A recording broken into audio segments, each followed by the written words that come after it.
Ruben Amorim is set to stay, according to Sir Jim Ratcliffe. But before I get into it, I just wanted to let you guys know that I made a new channel. I'm going to be doing all sorts of content, real life content, streaming content, etc. on it. It's called Mahmoud Jackson, and I will be putting a link of it into the description.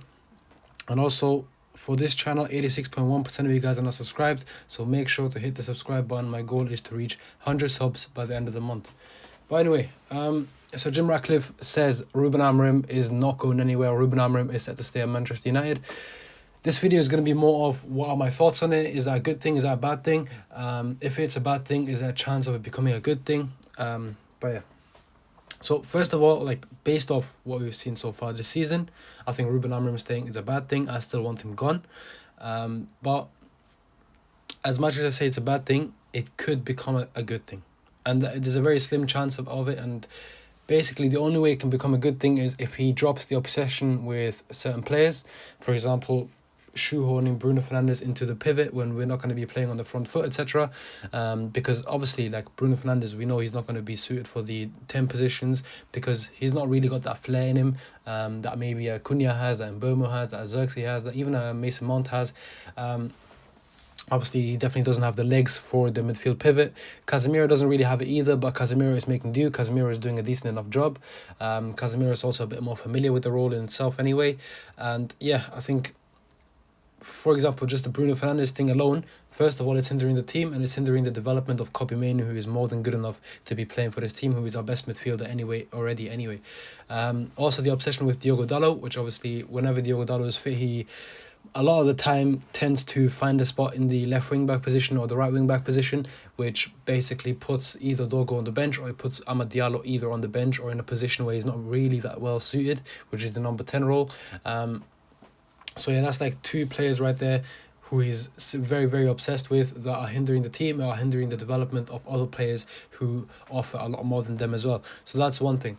Obviously, I can't really say anything about the selection for the back line because obviously Mazraoui has been injured, Lisandro Martinez has been injured as well. Aiden Heaven, you could make the argument of, okay, you already have Euro, you don't really want to be playing another youngster there. Me personally, I don't get that argument because for me, it's, if you're good enough, you play. That's as simple as that. Luke Shaw, though, hasn't really been much of an issue, so that's fine. Also, another thing that maybe could turn it around for Ruben Amorim is obviously Benjamin Šeško. He's cooking so far.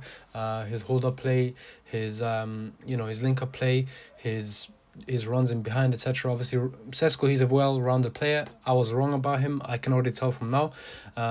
Obviously, another player that can make a huge difference is Senne Lammens. Hopefully, the Senne Lammens game against Sunderland wasn't just a one-off, like a rotation game or something. No, hopefully this is like more of a permanent thing. Hopefully it was designed, okay, yeah, he's going to be playing against Sunderland because he didn't want to risk him for Brentford or Man City. Senne Lammens, for example, now there's going to be a lot less pressure on the defense because the defense, obviously, they're more comfortable with Senne Lammens. And also, if the pressure is too much, Senne Lammens, we've seen it already, his distribution is amazing. He can find Šeško to relieve the pressure. And then Šeško, obviously, we already know his flick-ons are amazing. His older play is amazing.